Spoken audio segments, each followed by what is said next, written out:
total overall estimated likelihood of it falling within that sample. Now, it will never get to 0, right? Even a sample that's up here will still never be 100% 0 likelihood to be a member of hashtag. Because there's always a possibility. But relative to the two other groupings that I have here as well, I'm going to provide a metric based upon the associated distance, and you could effectively say P of small x for x and P of O for x. All right, I end up getting a list, and this list ranks, we'll say for this one here, this is sample 1. For sample 1, I'm going to have a rank of P of hash,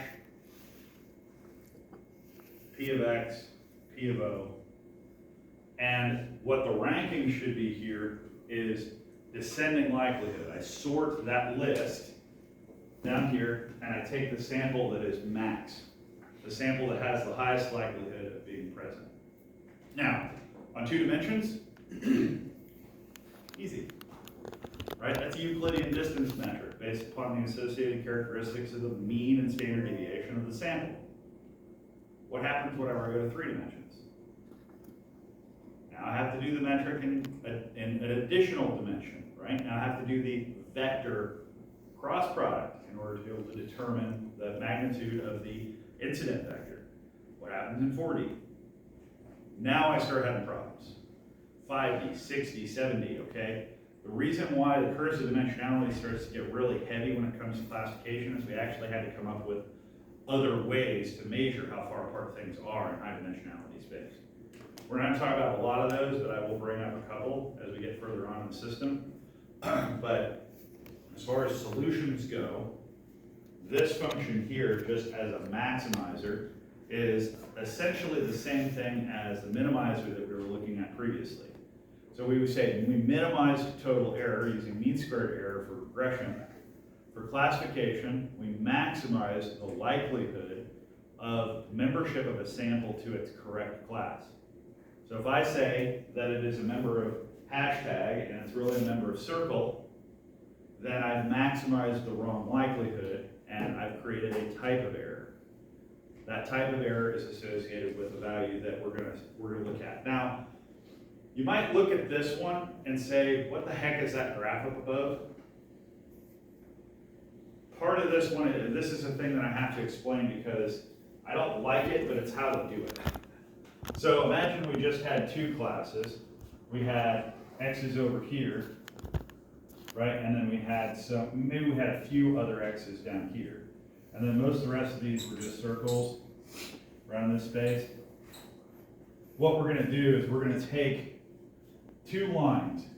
We're gonna assign this as a 1, this is a 0, and then we're just gonna project the samples dimensionality reduced onto the surfaces. The density thereof is the closeness of those lines to one another. Essentially, we're looking at the density characteristic as a projection of how closely stacked the little lines are to one another. So we see that it's high density for orange right here, a high density for blue up there, but then lower density over here, lower density over there, lower density on these outside edges. So what we're actually regressing through is the density function of the space. So what you see up there as the discriminant boundary is effectively where I've gone through and I've created sort of this thing going through the space to act as the discriminant for the value. Now how do I do that? Because this is essentially a y-axis characteristic, and this is also what? This is a probability metric, right? 0 to 1, likelihood of valuation. So if I just place the line along the region of half likelihood, then I have optimized the regression with respect to the density function. That's what I'm doing with regard to classification. So the classification's target is to try to find the halfway point, the midpoint between the likelihoods of the sample classes for each region. as associated. We'll talk about it a bit in chapter 4, so it's the reason why I'm not going to spend a lot of time for us on this chapter. But well, this consideration is just one of many, all right? It's one of many ways in which we establish classifiers. This particular one would be something like a logistic regression, which uses the logit function, the natural exponential. And something like this would be a neighborhood approximation function. Now notice up there in that little corner, right here, this region counted associated between orange and blue. You see two little bars up there, right? It's the likelihood of samples being blue versus likelihood of samples being orange for the window associated with the sample range. So depending on the neighborhood association, which here is going to be a K nearest neighbor samples. Remember we had, I'm going to open my website again real quick.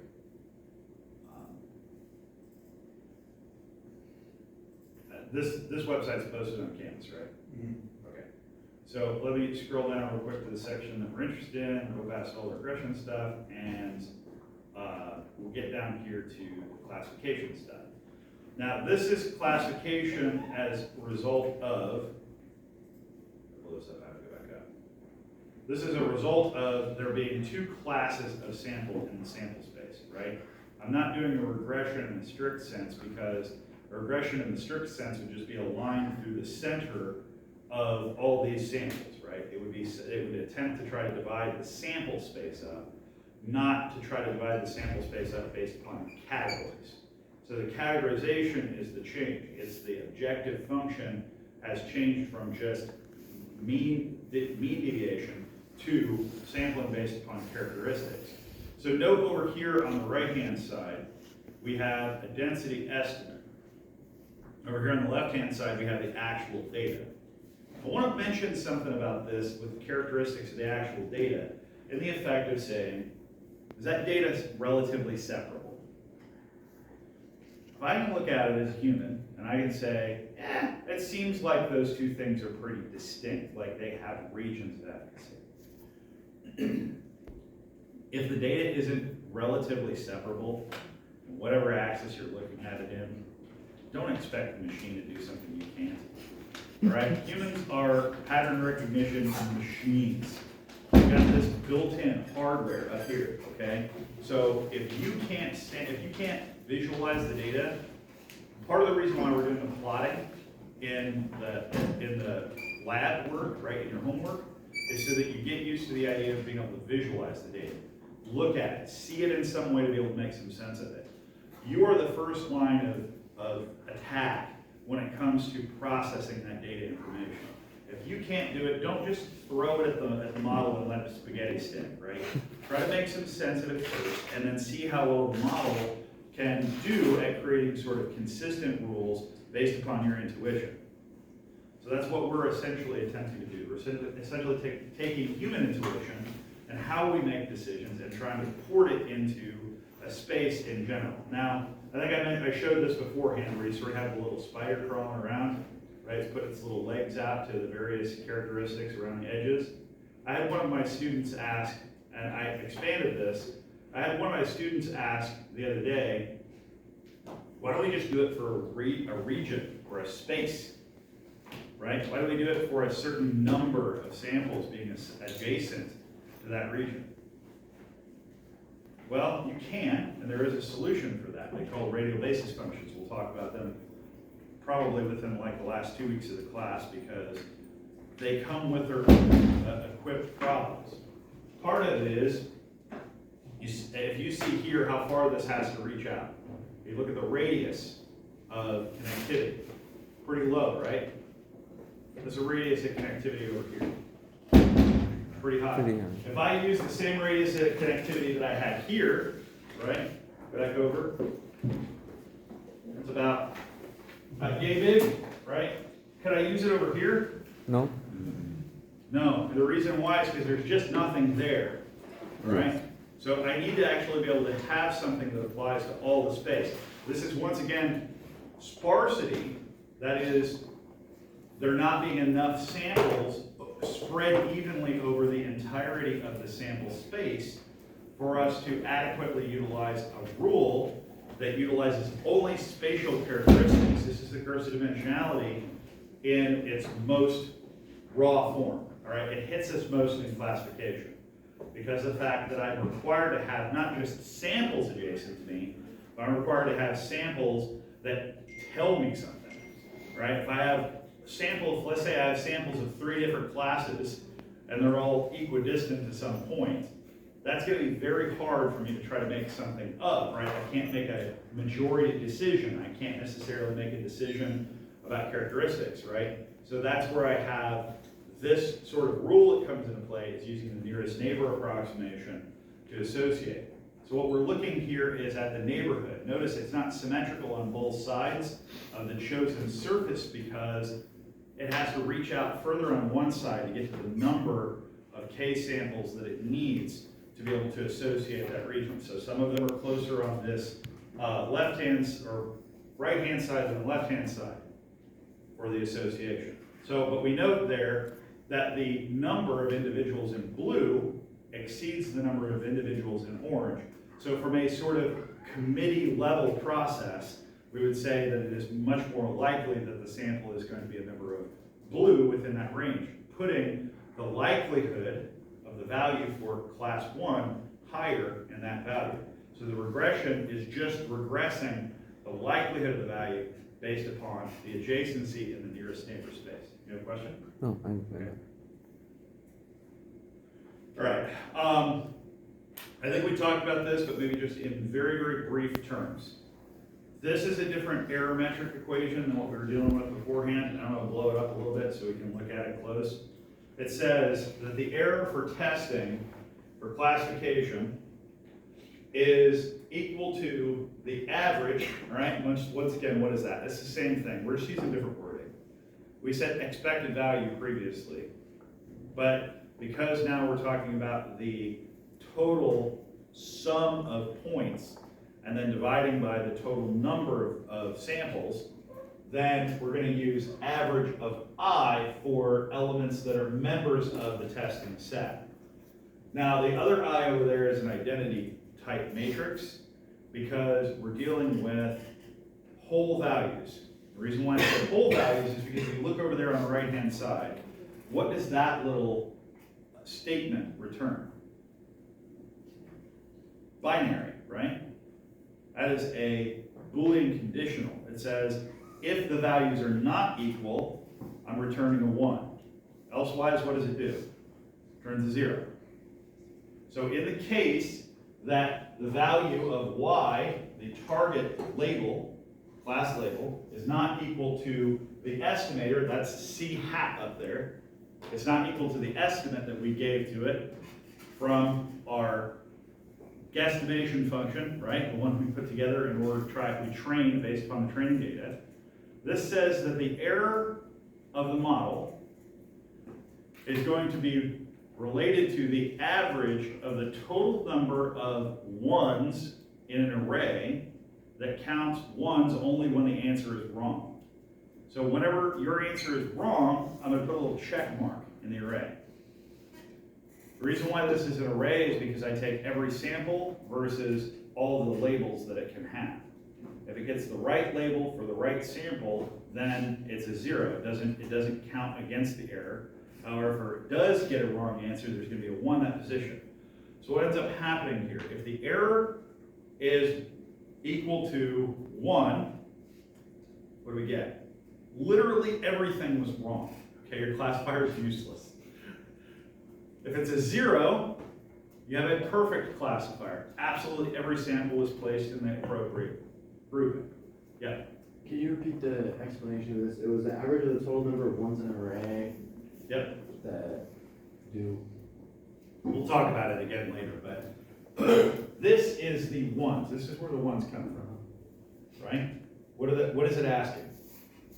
It's saying, it's got a banana, I gave it to you, you put a banana sticker on it, right? I took it, I put a pile in it, I put it in the pile. You know, I showed you the thing, you put a sticker on it, I put it in the pile, right? Eventually, after a while, I'm gonna have a big pile of stuff that you've labeled. That's my data. It didn't have any stickers on it when I showed it to you, but you've put stickers on it, okay? And now I'm gonna go through the pile of the testing samples that I set aside, and I'm gonna check and see, okay, that's an apple sticker, that's an apple. That is a peach with a banana sticker on it, okay? You put it in the wrong class, okay? So that's a 1, right? That goes in the bucket that counts ones. So if I then have all the value, right? This is the union of all the samples, right? Intersected with the values you got wrong, is going to be a ratio. How much of the total samples did you incorrectly label? Now this is the inverse of what? Accuracy. So when we think about it, why do we say we're attempting to minimize error rather than attempting to maximize accuracy? I will answer that question eventually. It's the same way? Don't go there. It's not. Oh. It's not. Because total accuracy, what if I have 3 classes? I can label all of one class correct, and then label all of another class incorrect. Yeah. My accuracy would still be the same, because I'm labeling it from a global perspective of how accurate I was at classification. That's how many total wrongs I got. But it does not tell me how much error I have relative to a specific classification, right? If your classifier never correctly classifies apples, then it's problematic. Let me give you an example here. This one, well, I'll stop for a second, and I may say this one again. If I do, forgive me. But I like to use this one. You're on a humanitarian mission, right? You're doing, Engineers Without Borders or something like that, and you're on a flight to a war-torn country, let's say Ukraine, okay? So that's a good example, it's a topical example. You're on a big plane, and on the big plane is humanitarian supplies and then military aid, right? Military aid is a bunch of hand grenades, those little round green ones, right? And we put those into a crate on one side. And on the other side of the plane is apples, the little round green ones, okay? All right, so all of a sudden during the flight, you hit a bunch of turbulence. And both of the crates fall over, right? And they're all over the floor, okay? You tip the crates back up, you start taking the little spherical things off the floor. It's dark in there, right? Spherical things off the floor and putting them back into a crate. If during the process of sorting those things, you maybe got one in the wrong box, right?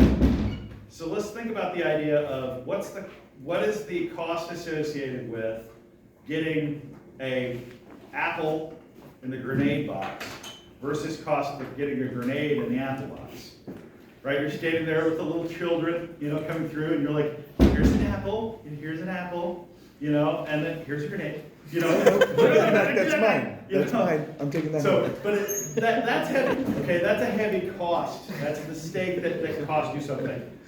On the other side, right, the soldier is supposed to be getting a piece of munitions, and instead they get a tasty treat, okay? It's not as bad, okay? So some error types are actually worse than other error types. So when I say error minimization, I'm talking about it from the perspective of creating a value based upon the type and magnitude of the error we're encountering. If we don't minimize the type, right, we want to minimize the grenade as apple error. It may cost us some apple as grenade error, but it's worth it, right? And it's which error we're attempting to optimize on. Like I said, I may tell the story again later on because I find that one funny. I also find it to be one of those that's like, it's both traumatic and kind of silly at the same time, and so it sticks in your head. So I had to suffer through it. That's on your side of the classroom. That's not my analogy. That was one of my professors. I get to use his stuff because he retired. So spatially, we are going to be attempting to create perspectives on the regions of separation based upon the characteristics of the elements, and we're going to work through k-nearest neighbor systems, right, that approach to different perspectives. So a K of 1 is going to give you like a perfect regional association, the best value for one single associated spatial value, and a K of 100 is so overgeneralized because we've taken in such a large neighborhood that the efficacy thereof is pretty low. So we have to have a balance in terms of how many total case samples we want to take into consideration in order to make classification work in the same way that smoothness value, right, the region over which we're integrating for the nearest neighbor approximation for the regression is working. Now, we're going to leave nearest neighbor behind now, and we're going to approach a different system, and that system will focus on simply the linear regression framework. I think I'll let it down for this. There it is. All right, any questions on what we're talking about? We'll go back to classification again in chapter 4. So that was just a sneak peek, look ahead at what we're actually going to be able to do with what we're working on. Okay, cool. So in a strict linear regression, we take the approach of sample supervised learning, right? In reality, true functions, right, are never actually linear. Why is that the case? Because a true regression function isn't actually a slope-intercept equation. It is a localized version of the slope-intercept equation. It's over a local region. So if we want to try to create a universal linear model, we're going to have to approach the process in a different way. We have to expand our neighborhood to take into consideration all the samples in the region. How do we do that without causing problems? Well, we have a couple of tools for it. We talk about this from a perspective of saying that linear regression is overly simplistic because most systems aren't in fact strictly linear. But what did we say earlier? We talked about parsimony. We said it's really easy for us to understand how a ramp works. We get the simple machines in our human, dinky little human memory. We can process it and we can go, I see a clear association between if I crank this knob, this thing changes by this much. Ratios are pretty simple for us. So if we can dilute things down to ratios, even if we have to compose those ratios together, it's still something that we feel we're able to learn from. And learning implies that we're able to gain actionable knowledge. So let's think about some of the things that we're going to be looking at here in just a moment, right? So advertising data shown in the next slide. We're going to think about the relationship between our budget and our sales, the relationship strength overall, and the contribution of our total media type to sales predictions. Remember this slide? Okay, it's back. It has arrived again. What was one of the problems with what we were doing previously for the association? We were able to do regression, localized values, or even spatial values for a single dimension of this. We could do each of these local regressions. But we weren't able to find an optimization ratio for all three simultaneously without problems, especially the curse of dimensionality coming into play. Now, are these true linear associations? Unlikely. They look like they have linear characteristics, but there is a lot of extra noise in here. There's also a lot less consistency with social media, newspaper, on the far right side in terms of its linearity, right? It seems to have the least linearity of the system. Now, why I would say that? Partially because of the fact that if you look at the regression, what does it have? It has the lowest slope of all of them. So if I was to try to make a singular statement regarding the quality of a linear regression, that would be that the strength of that regression or the strength of the relationship that is being stated by that regression is relative to the magnitude of that coefficient. The magnitude of the slope, how sharp that slope is related to the strength of the correlation between the elements. Because I should be able to say that if I move the value of x a small amount and the value of y changes by a good proportion as a result of that amount, then I would say it is strongly linked, right? But if I have to move x a lot in order to get a small value of y, then it's kind of weak, right? It's not strong correlation that I could attempt to to imply in that case. Now, some things have essentially kind of like flat relationships. That's your 45-degree slope, right? 1, you get 1. That's actually a pretty solid relationship in some senses. So if we get a 1-to-1 ratio as we're continuing to expand in that system, then I say it's still pretty strong. Anything less than that is going to imply weaker and weaker relationships. A totally flat line implies what? No relationship whatsoever, right? The only thing that is being contained within that flat line is the average, the mean of y for that sample. It's just the intercept. So if I start off with the model assumptions that we have, the coefficient perimeter assumptions that we have, I look at attempting to, so we had f hat previously, right? Now we have our beta coefficients. We have y hat. Y hat is the output of f hat. So the target here is called an inference target. Have you guys ever heard to infer something? Right? So inference is when we take information that's available and we infer some output from it. It is a type of deductive reasoning in that sense. Now, what I want to say is I can decompose this into a variety of different sub-assertions that make up the ultimate function. Each of these also becomes a hat, right? It becomes an estimator. It is not the perfect version of the intercept, and it is not the perfect version of the slope. So, structurally, we're going to have to balance between these parameters. What are those two essentially? Bias and variance, right? This is the balance that I have to achieve here. So I have 2 knobs to crank in order to try to make that y be the value that works best for me.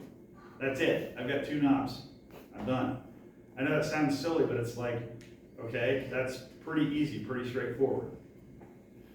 Here we utilize the terminology of E to represent error. Now, when I say E for error, I'm talking about what is called the residual. That is the remaining distance between y, the true y, and y hat, my inference output. So if I continue on with this process, I can use something that is called the residual sum of squares that will associate a total aggregate magnitude for all errors in the system. Now, previously I was doing this for a singular value, focused over a value point of the input vector, right? And then thinking about it with respect to the target space. Now I'm doing this process of the residual error estimate for every single sample that's being entered into the system. So I've expanded my field of reach for the whole regression to all the samples within the data set. Now, keep in mind, this is all samples within training data set, automatically append. Anytime that I'm doing a regression, I'm not doing it on testing, I'm doing it on training. I've already separated them. That is a mandatory process that I have to take before I engage in any type of machine learning algorithms. I must separate the training data, and I will treat that as the only data that exists. I will blind myself to the reserve testing data until I'm done so that I can test it equitably. I can test it fairly so that it will be reflective of future utilization.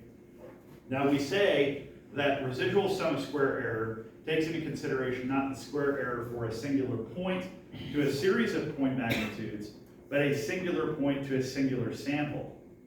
Now I'm taking the square error of a single output relative to the estimators for the singular input and doing it for the entirety of the system. Computationally complex, right? The computational complexity just skyrocketed because I have to use every sample in the array in order to do so. So, I told you we were going to tear it apart. Okay, I noticed some people like immediately going. I had a feeling we were going to see some. Don't freak out. It's not as bad as it looks. Okay, it's really not. We haven't changed a lot. Can you guys read? You guys can read, okay? You have learned to read equations. Yes. Stop looking at them as whole things and start looking at them like sentences. okay? This is like a sentence that describes a process to you. Beta 1 estimate is based upon the summation for all elements n, right? So this is just the summation for all. What do I have over here? A singular sample minus the sample mean for x. So the first thing I actually have to do is I have to build this guy. I have to determine the sample mean for x. Then I'm going to multiply that quantity, the difference between the mean and the value. Okay, it's just distance. And then I'm going to have the difference between the target and the target mean, the y mean. Okay, this is two magnitudes being multiplied together. And then sum for all values. Then I'm simply going to divide by the square of the distance from all samples to the sample mean. Everybody get why I'm doing this? One factor characterizes the distance of the sample with the mean removed. Why do I remove the mean? Because the mean is shifting it, right? The mean of the sample shifts it up. So if I remove the mean, I'm reprojecting it back down onto the axis. So moving the mean away shifts it over into a space where the magnitude of that value becomes a whole value. That I can look at it without respect to the remainder of the samples. Then, what I'm doing on the bottom is I'm going to use the square of the magnitude, which removes the directionality that is imposed by either being a positive or negative error in the space. Why was that not a problem up above? Because I'm already multiplying by something that could probably already be positive and negative as well. So they balance out on top, and then I utilize the raw magnitude on the bottom, the square magnitude on the bottom. We say that this is a process for minimization of residual sum square error. Now the second one's way easier. Why is the second one way easier? As long as I know what this is, or at least what my localized guess of this is, I just multiply it by the mean of the sample data, of the mean of the feature data, and then take that product minus the mean of the offset sample. This is the reason why I say that this is the intercept characteristic, right? This is the y-intercept because I've eliminated the mean of the input sample data and determined its difference from the target mean. So one is the offset on the y-axis, the other is offset on the x-axis. Using both of those characteristics to push it down toward the center of the system eliminates the necessity for having to compensate for deviation, so the sample being offset, right? All of that is handled here. We put that back in. So we're splitting apart the offset, how much it's offset, from how much it's related. So this is the interrelation minus any of its offset. Try it here. I'm still seeing some people not looking at it. They're looking at me with crazy eyes. My sample cluster is up here, right? There is a mean associated with, this is the x bar and this is the y bar. If I subtract it, I transpose this cluster back to the center, so it is zero. We're mean. offsetting it. By doing that process, I place equal amounts below and equal amounts above, and y equal amounts behind and equal amounts in front for x-axis.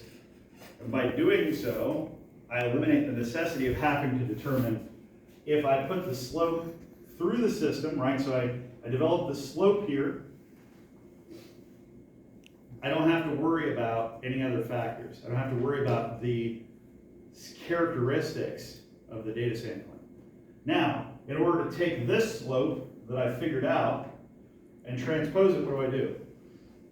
I transpose it based upon the characteristics of y and the slope characteristic beta 1 here for x, right?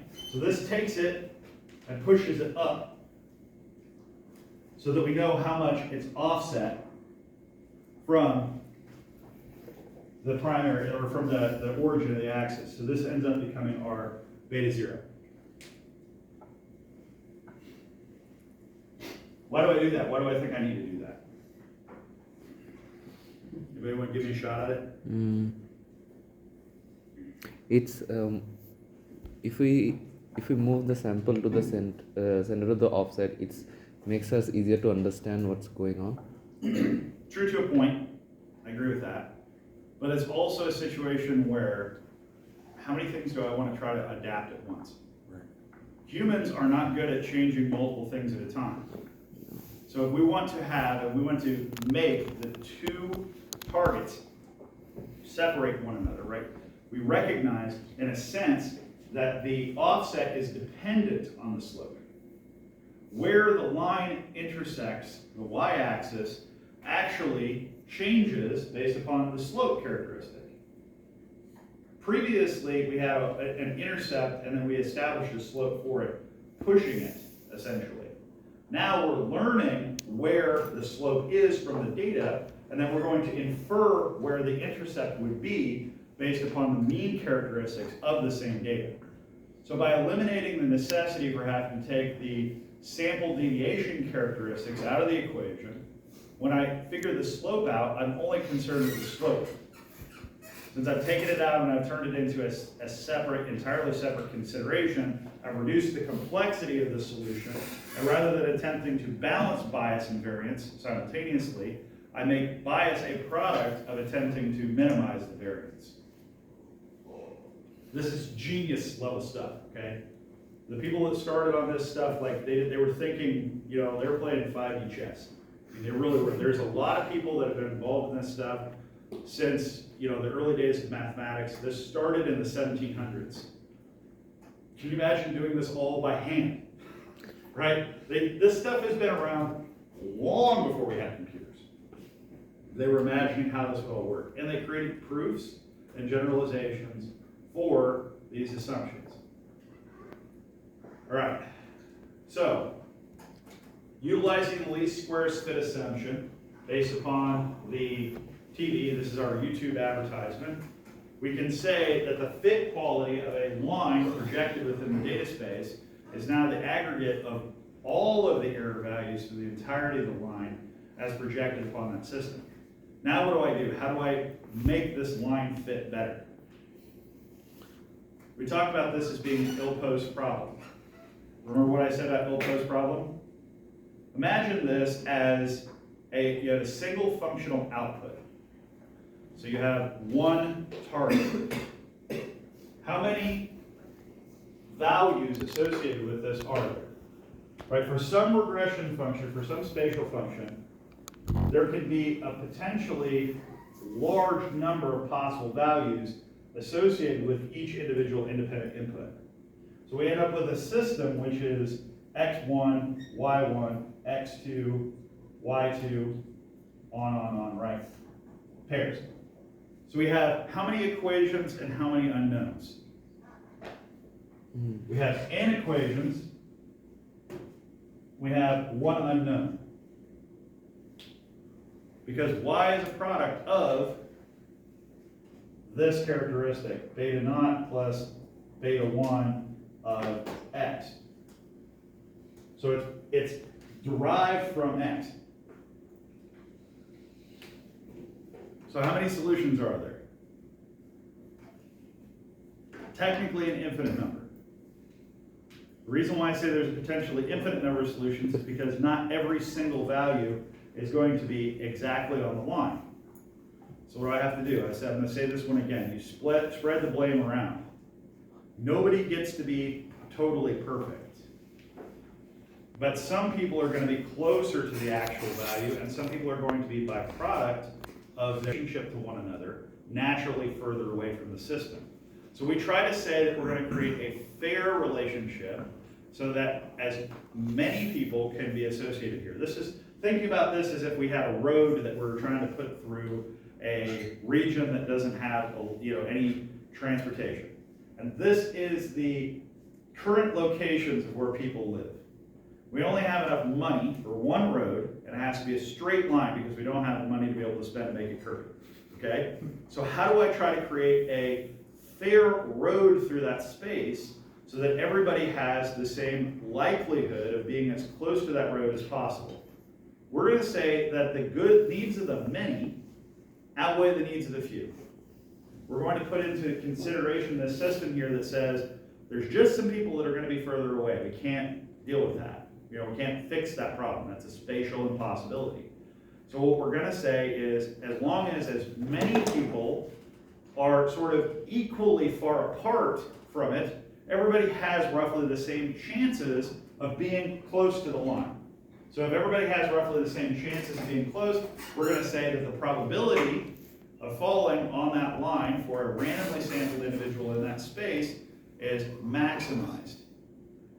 Part of this concept of minimizing error is the maximization of the probability of an additional sample falling closest to that particular line. This says that I learned from previous events what the next most likely event could be, and I'm attempting to try to describe a line, not necessarily one that takes into consideration the samples that I've been given, but one that takes into consideration new samples as they might occur within that space.